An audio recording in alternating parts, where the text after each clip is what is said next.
Assalamualaikum warahmatullahi wabarakatuh. Seorang guru yang baik adalah guru yang mampu menguasai keterampilan dasar mengajar.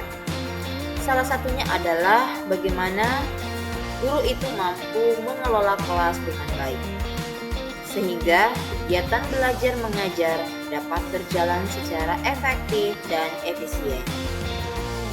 Pada pertemuan kali ini, saya akan membahas bagaimana keterampilan mengelola kelas. Berikut penjelasannya.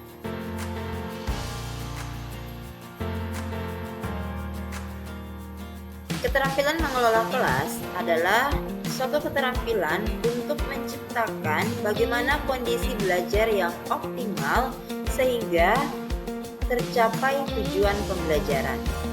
Kegiatan belajar mengajar akan berjalan dengan lancar jika seorang guru mampu menguasai atau mampu mengelola kelas dengan baik.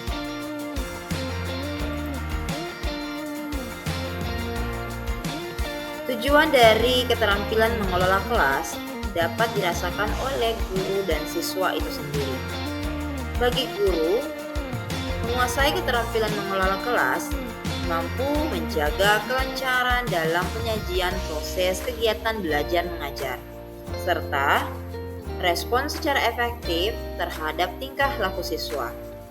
Nah, bagi siswa, ini dapat mendorong siswa untuk bertanggung jawab terhadap tugas dan tingkah lakunya.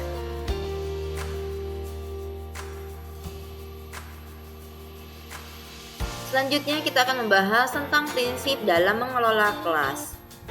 Ada 6 prinsip dalam pengelolaan kelas. Yang pertama adalah kehangatan dan keantusiasan.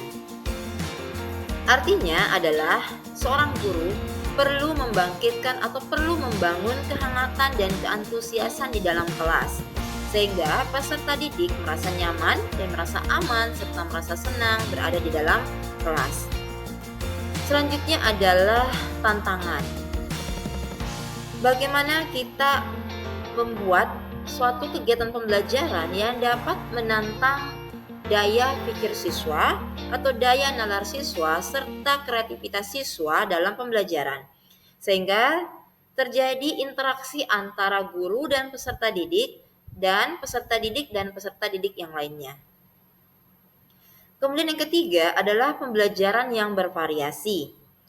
Di sini yang dimaksud adalah pembelajaran yang bervariasi adalah di mana pembelajaran itu tidak monoton. Jadi gunakan metode-metode pembelajaran yang bervariasi. Selain metode pembelajaran, ada juga model-model pembelajaran dan media pembelajaran yang disesuaikan dengan materi yang akan kita bawakan. Sehingga siswa merasa tidak bosan ketika kegiatan belajar mengajar itu berlangsung. Karena yang seperti tadi yang saya katakan bahwa metode yang bervariasi akan membuat siswa merasa senang ketika berada di dalam kelas. Contoh misalkan menggunakan metode ceramah boleh-boleh saja, sah-sah saja, tapi jangan metode ceramah terus. Gunakan juga metode-metode pembelajaran yang lainnya. Boleh dengan divariasikan dengan metode diskusi atau mungkin juga bisa dengan metode eksperimen dan lain-lain sebagainya. Nah, selanjutnya di poin keempat ada keluasan di situ. Artinya di sini adalah bagaimana seorang guru mampu menguasai materi pembelajaran dengan baik. Seorang guru yang menguasai materi pembelajaran dengan baik, maka akan nampak keluasan ketika dia mengajar. Tidak ada kekakuan ketika berada di depan peserta didik saat kegiatan belajar mengajar. Dan ini sangat efektif sekali agar siswa mampu menangkap materi juga dengan baik ketika guru mampu menyajikan kegiatan pembelajaran atau menyajikan materi dengan luas. Di poin kelima ada penekanan pada hal-hal yang positif.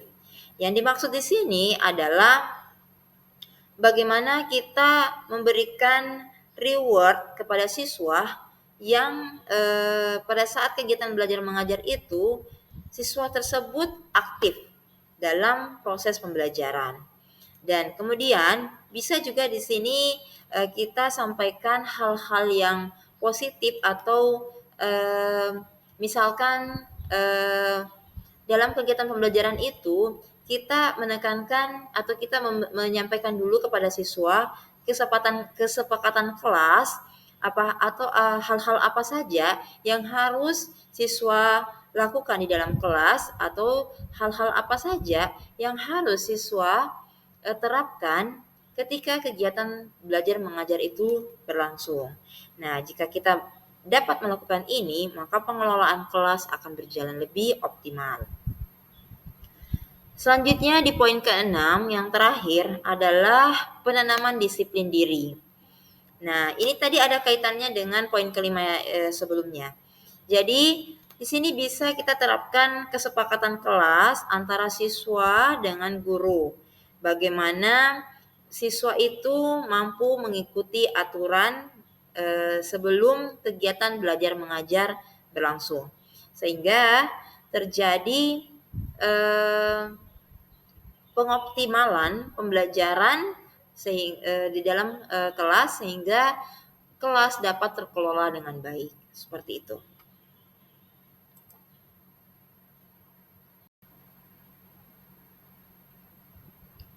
Ada dua hal yang dapat mengganggu iklim kegiatan kegiatan belajar mengajar di kelas. Yang pertama adalah tidak adanya perhatian siswa terhadap pembelajaran. Ketika siswa tidak memperhatikan pembelajaran, maka akan muncul perilaku yang mengganggu di dalam kelas itu sendiri. Siswa mungkin hanya asik tidur-tiduran atau bercerita dengan temannya, bahkan asik bermain ketika di dalam kelas. Situasi yang seperti ini akan membuat kondisi kelas tidak menjadi kondusif karena guru merasa tidak nyaman, begitu pula dengan teman atau peserta didik yang lain.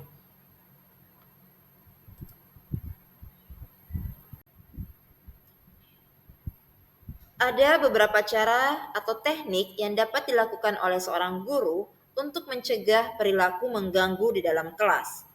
Yang pertama adalah guru dapat menunjukkan sikap tanggap terhadap siswa yang suka berperilaku mengganggu di dalam kelas. Caranya adalah dengan memandang siswa dengan seksama, lalu kemudian mendekati siswa tersebut dan memberikan reaksi terhadap gangguan yang mereka lakukan. Selain menunjukkan sikap tanggap, guru juga perlu membagi perhatiannya, baik itu secara visual maupun verbal.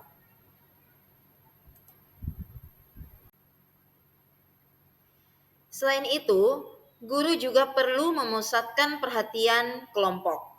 Di mana di sini maksudnya adalah ketika kita sedang melakukan kegiatan kelompok, guru perlu sekali memperhatikan masing-masing anggota kelompoknya. Siapa yang aktif dan siapa yang tidak aktif. Kemudian misalkan ada siswa yang tidak ingin terlibat dalam kegiatan kelompok. Nah, di situ peran guru bagaimana bisa mengoptimalisasi kegiatan kelompok tersebut sehingga semua peserta didik mampu bekerja dengan aktif dan mampu belajar dengan aktif. Nah, selain itu ada juga yang namanya memberikan petunjuk yang jelas. Nah, salah satu mencegah perilaku mengganggu di sini adalah ketika kita memberikan materi kepada siswa atau memberikan kegiatan kepada siswa, kita harus memberikan petunjuk yang jelas agar siswa tersebut paham dengan apa kegiatan yang akan dilakukan. Selanjutnya adalah dengan menegur. Nah, ini salah satu cara untuk mencegah perilaku mengganggu. Jadi ketika siswa tersebut sudah berulang kali melakukan kegiatan atau melakukan perilaku yang tidak menyenangkan di dalam kelas atau mengganggu proses belajar mengajar di kelas, maka kita bisa menegurnya. agar siswa tersebut memahami bahwa apa yang dia lakukan itu tidak benar atau dapat mengganggu proses pembelajaran. Nah, terakhir adalah memberikan penguatan. Setelah kita menegur, maka kita bisa memberikan penguatan kepada siswa agar siswa mampu atau agar siswa mau berperilaku yang baik dalam kelas, mau mendengarkan ibu guru misalkan, atau mau memperhatikan penjelasan atau materi yang diberikan. Ini semua adalah cara-cara atau teknik untuk mencegah perilaku mengganggu yang dapat merusak keoptimalan pembelajaran di dalam kelas.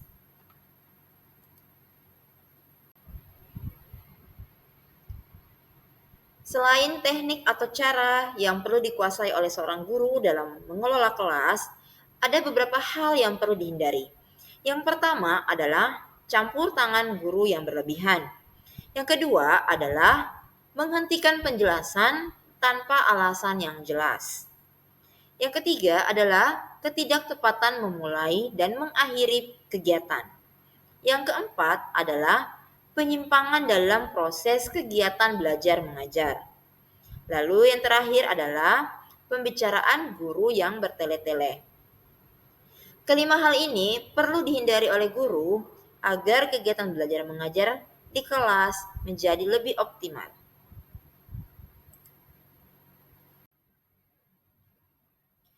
Demikian penjelasan singkat saya tentang bagaimana keterampilan mengelola kelas. Semoga apa yang saya paparkan pada hari ini bermanfaat untuk kita semua. Terima kasih. Assalamualaikum warahmatullahi wabarakatuh.